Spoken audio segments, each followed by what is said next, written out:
What's up mga boss? Ako si Encho at ito ang Moto Vlog. Mga boss, marami sa atin nakaka-experience nung pangharapan ni Flex pag nalulubak maingay. Kahit na yung mga simpleng lubak lang, minsan yung maliliit lang, uneven lang yung daan, bigla na lang siya magtutunog na maingay, yung lumalagotok. Nung unang akala ko, yung front shock niya may problema. Kaya hinanap ko hanggang sa nakita ko yung naging problema ng Flex. Hindi naman pala siya front shock kasi okay na okay yung front shock ni Flex Ito yung naging problema niya.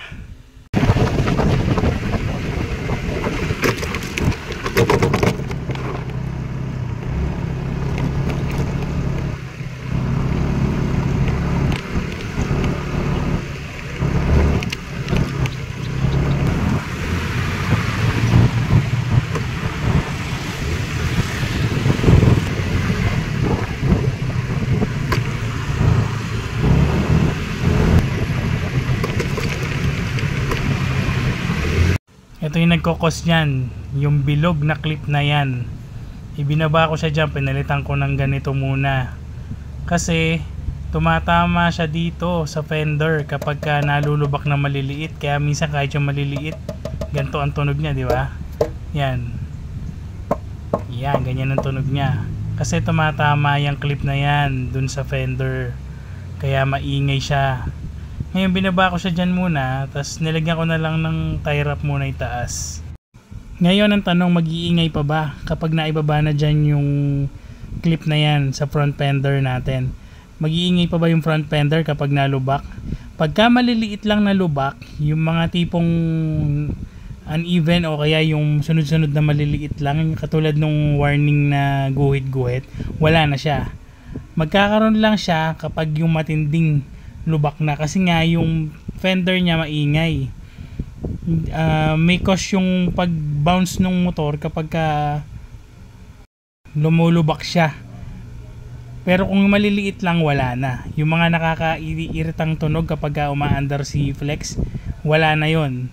Pagka lang nalubak ang matindi, pero yung pagkakalubak na matindi, yung malalim talaga yon. Test drive natin ngayon kung mawawala yung sa mga maliliit na lubak para makita niyo yung sinasabi ko. Na kapag malaking lubak lang, tsaka lang siya tutunog ulit ng malakas. Tingnan nyo na lang yung video. Itong part na to, lagi ako naiilang dito kasi maingay yung tunog ng front fender ko dito sa part na to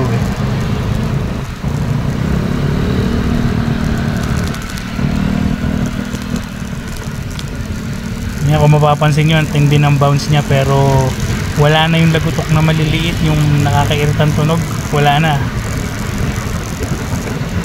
Maririnig mo na lang yung tunog nung cellphone holder na nagbabounce, pero yung tunog na maingay, nakakairita, wala na siya.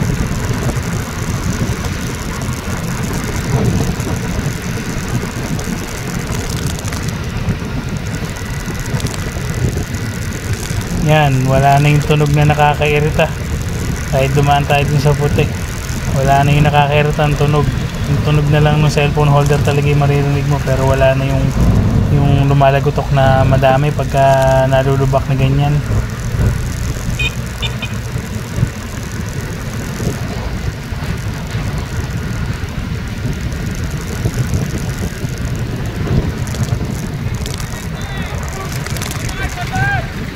Yan ang titindi na ng dinaanan natin na lubak nun, pero hindi siya umiingay. Pagka lang talaga malalim na lubak, dun siya mag-iingay. Yung tunog ng front fender na yung maririnig mo, pero yung regular na naririnig mo, wala na yon. Yung nakakainis na tunog, wala na siya. Ito matinding lubak, ito yung sinasabi ko, maririnig nyo na lang siya pagka ganito kalalim. Yun, yung ganong lubak. Pero tunog na nung front fender yon. Baka may solusyon pa doon, titingnan pa rin natin, pero yun nga, yun na lang yung tunog niya pagka matinding lubak na lang ng mga ganyan, yun siya maririnig.